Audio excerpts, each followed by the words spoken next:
Welcome to Sweet Into the Kitchen, and one of the big questions that come up in my career is legumes. What even, how do you, where do you, what do you, when do you? It's kind of like the topic of conversations for people that are transitioning from a processed, man-made diet, I would say, in science, to something from nature. And it's a tricky business because a lot of people actually don't want to have legumes. Number one, they make them fart. No shit, right? They have a lot of gas in them. And number two, it's painful because I don't know how long to soak them for or which ones to soak and how long to cook them for. So I'm looking in my kitchen what I've got. And I've got some different types of legumes. I've got some zucchini beans. I've got some tuna dal, which is a yellow split yellow mung bean. I've got some kidney beans. Actually some red beans. These are local ones in Bali, so they're not as big as the ones we know. And I've got some mixed, a soup bean mix. Okay, so we've got all different types of legumes. So with this legume here, which is the tuna dal, as you can see, check it out. They're not very big, they're split in half. Look at this. See how they're split in half, Scott? Yeah.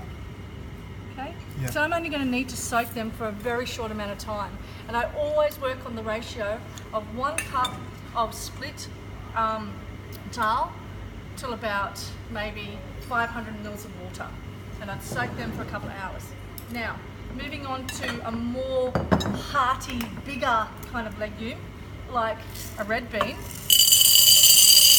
If I was used to use 2 cups of these amazing hearty, they're like little rocks, right? They'd break your teeth right now. They're so full on. If I was to use, these make great Mexican and baked beans, anything like that, amazing.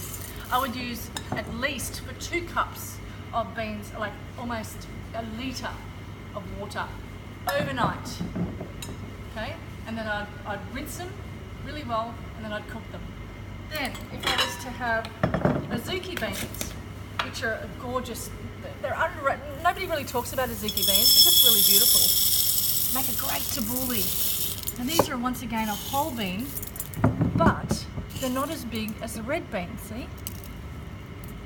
So I can soak these overnight and I can soak these for 12 hours. Okay? So this I could put on right now, it's 10 o'clock in the morning, and tomorrow morning, the next morning, these will be ready. So these I can just soak them now and start using them tonight. So that's the difference. See how these are little? These are amazing. Make a great tabbouleh, like I said. Okay, so that's those ones. And then we have a soup bean mix. Check this out. Now these spin me out because check it out. It's got the red bean in there, it's got some soybeans in there, it's got some mung beans in there, and it's like, oh, what do you do? What I do when I get a bean mix is I definitely soak overnight.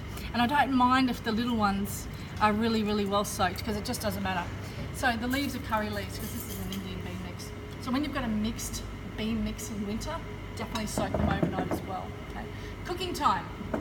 This one, because it's split, it's kind of like taking this, Scott, and splitting it in half. This one takes less cooking time. Okay, I'd probably cook this 45 minutes, maybe an hour. These ones take up to 3 hours. Interesting, isn't it? And these ones take up to probably an hour, hour and a half, these zucchini beans. And then these ones, once again, a couple of hours because of the big beans. Now, if I had lentils, like a pie lentil or a brown lentil or a yellow lentil, any kind of a lentil, I wouldn't soak them because they are actually like these. They're tiny and they don't need soaking. And if you go on to Whole Foods, the Whole Foods Love series, there's a few recipes there that require black beans, or there's the nachos and things like that, and it gives you time of soaking. There's also dal and other recipes, but don't be afraid of them. That's the blog today. That's the gig this week. I want you to play with legumes. Just start with one that you feel comfortable with playing with. Yeah, and have a play and have a look at the recipes online. Red chickpeas. Chickpeas, same thing. Soak them for 1 day. Now, one of the things I've noticed with legumes is they do make you fart. And someone told me once, and actually a really beautiful old lady told me this, a Lebanese lady, she said, put a tablespoon of bicarb soda in the water when you're soaking them. And it really works. Like it really really works, and it stops the farts happening. Try it.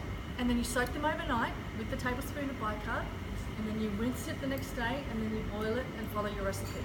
Don't be afraid of legumes. I think they've got a really great place to play in our diets at home. They really do. And they're freezer friendly too. After you soak them, they're freezer friendly. Right, if you soak too many, or if you cook too many, they're definitely freezer friendly. Enjoy. See ya next week.